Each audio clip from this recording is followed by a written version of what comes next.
Assalamualaikum warahmatullahi wabarakatuh.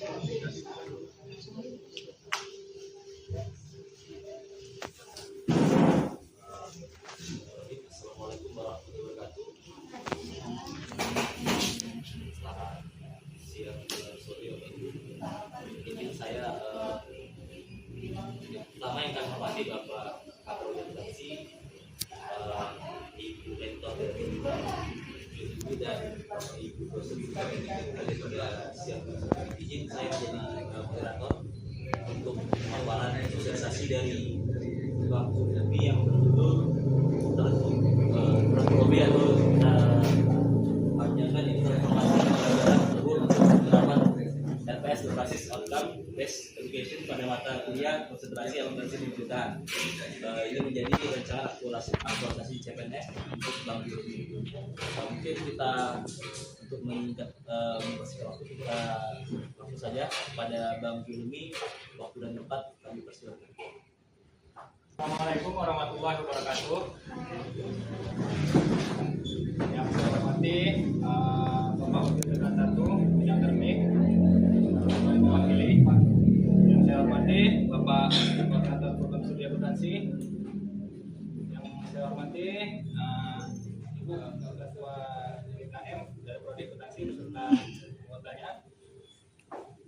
Dan yang saya hormati mentor saya, yaitu mentor dari rasa CPNS saya, itu Ibu Mutia MSI, dan Ibu dosen dan tendik yang berhadir pada hari ini.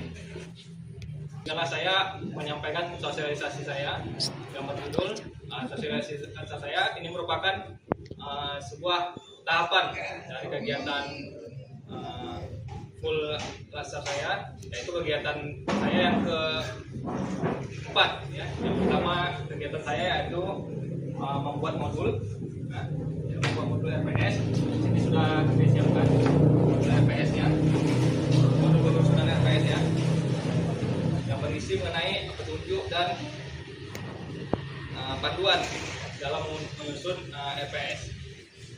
Kemudian tahapan yang kedua yaitu membuat RPS dari mata kuliah konsentrasi akuntansi pemerintahan yang terdiri dari 4 mata kuliah.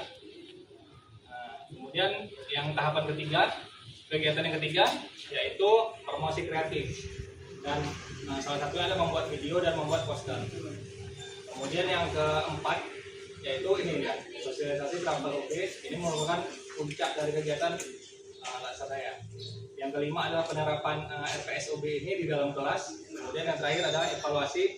Dan nah, Bapak Ibu sekalian, saya di sini mengusung tema ya, transfer OB, yaitu transformasi pembelajaran unggul untuk penerapan RPS berbasis OB di mata kuliah konsentrasi dan pemerintahan. Dengan tagline saya, karena kami disuruh buat tagline semua ya selama lasar, yaitu dengan OB pembelajaran makin OB. Hukum atau hal-hal yang perlu diperhatikan menyusun RPS OB yaitu normatifnya itu undang-undang yang terkait mengenai Sisdiknas, mengenai pendidikan tinggi, mengenai KKNI ya, kerangka kualifikasi nasional Indonesia, dan kemudian Permendikbud nomor 53 tahun 2003 tentang pemutu ya. Kalau mungkin kita yang bekerja di bidang penjaminan mutu tentu sudah sangat familiar ya dengan Permendikbud nomor 53 tahun 2023 ini. Kemudian buku panduan penyusunan untuk pendidikan tinggi MPKM, kemudian peraturan rektor tentang pengembangan kurikulum program studi, dan yang terakhir panduan kurikulum dari universitas ya, yaitu yang terakhir pada tahun 2024. Itu merupakan dasar dari saya untuk membuat RPSOB. Itu change in education ya, yaitu perubahan paradigma dari mungkin yang sebelumnya konvensional, yaitu time based menuju outcome based. Hanya dosen berceramah, tapi juga diharapkan melibatkan mahasiswa itu lebih aktif. Itu pasif to active learning, itu diharapkan juga mahasiswa aktif membahas kasus-kasus dan project based learning dan case method. Kemudian yang selanjutnya itu low level groups menjadi high level, dari level 1 sampai 3 mungkin naik ya ke 4 sampai 6. Juga bisa menganalisa. Yang terakhir adalah yang tertinggi 6 tentunya grade atau membuat. Selanjutnya itu dari kelas, mungkin pembelajaran masih di kelas, mungkin bisa dikembangkan ke hal-hal yang lebih luas di luar kelas. Kemudian dari ujiannya, exam assessment itu kemudian menjadi lebih bervariasi, yaitu apa nilainya, bisa dari project, paper, dan performance. Nah, ini adalah definisi atau pengertian dari beberapa istilah yang sering kita jumpai. RPS adalah dokumen perencanaan.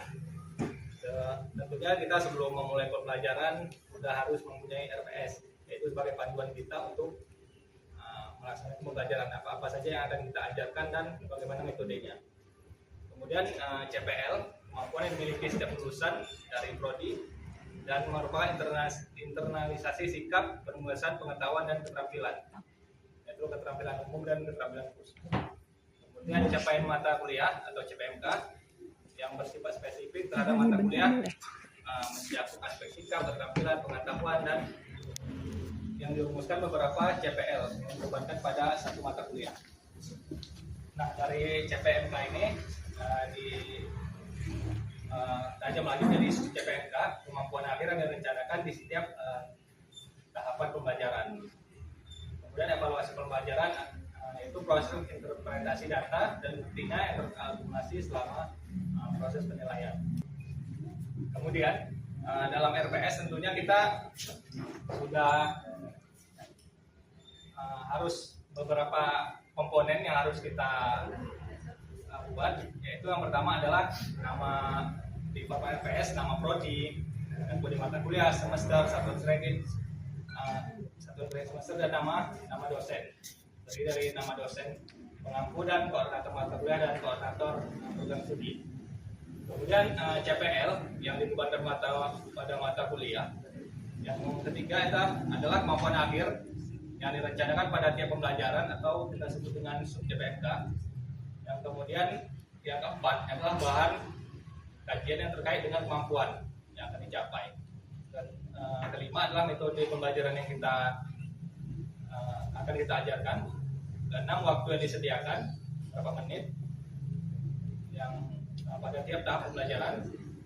Kemudian adalah yang ketujuh, bentuk pembelajaran. Metode pembelajaran sudah terdiri dan penugasan mahasiswa. Apa saja tugas mahasiswa yang akan kita berikan biasanya tercantum di dalam RPS. Ini tabel penjelasan dari komponen RPS. Nama prodi, saya spesifik langsung ke prodi akuntansi karena itu merupakan tema alasan saya, yaitu nama prodi akuntansi. Kemudian nama kode mata kuliah, SKS-nya terdapat di lampiran atau lebih jelasnya di buku pedoman akademik. Yang kemudian rumpun mata kuliah merupakan pengelompokan mata kuliah sebagai mata kuliah wajib atau mata kuliah wajib universitas, fakultas, atau prodi. Nama dosen yaitu terdiri dari dosen memakan RPS yang dapat kita lihat pada roster. Kemudian aktualisasi atau pengesahan yang akan disahkan oleh koordinator prodi, pembuat SKS berisi SKS mata kuliah. Untuk T adalah tutorial atau tatap muka dan P adalah praktikum atau jika ada. Nah, diagram alir yang memuat gambaran struktur pembelajaran yang menunjukkan hubungan antara satu CPMK dengan CPMK yang biasanya terdiri dari tiap pertemuan. Kemudian CPL, capaian pembelajaran lulusan, yaitu sejumlah capaian pembelajaran yang dibebankan mata kuliah dari khusus sikap, keterampilan umum, khusus, dan pengetahuan. Dapat dilihat pada lampiran di PowerPoint ini. Dan juga metode pembelajaran yang akan kita gunakan baik itu online maupun offline. Kemudian waktunya itu tatap muka 50 menit, penugasan struktur 50 menit, dan belajar mandiri 60 menit. Ini merupakan peraturan, tapi yang kita gunakan adalah tatap muka biasa 50 menit untuk SKS. Kemudian bentuk pembelajaran, yaitu pembelajaran dan penugasan mahasiswa, kita jelaskan juga apa yang ingin kita bentuk pembelajaran bagaimana dan penugasan apa yang kita tugaskan mahasiswa. apakah kelompok ataukah individu ataukah penugasan dalam bentuk diskusi. Kemudian kriteria dan bentuk ya, menunjukkan hal-hal apa saja yang menjadi penilaian oleh dosen dan bentuk penilaiannya. Kemudian indikator patokan yang digunakan sebagai tolak ukur capaian pembelajaran. Kemudian bobot penilaian itu berisi persentase dari nilai untuk suatu mata kuliah. Total keseluruhan penilaian adalah 100%. Biasanya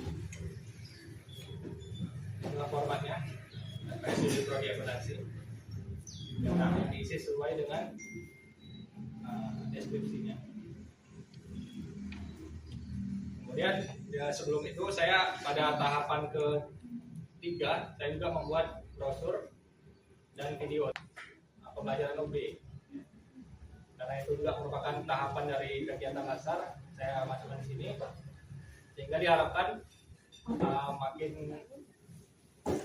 banyak atau makin populer OB, tentunya makin semangat lah kita untuk menerapkan RPSOB ini. Kemudian salah satu produk yang dihasilkan yaitu dari yang sudah sebutkan yaitu modul penyusunan OB yang saya harapkan nanti kalau mungkin sudah dibaca ada revisinya atau ada hal-hal yang masih kurang atau kurang tidak sesuai. Terima kasih saya ucapkan kepada Bapak dan Ibu yang telah mendengarkan paparan sosialisasi laksa saya. Mungkin hanya sekian presentasi dari saya. Sosialisasinya kembalikan kepada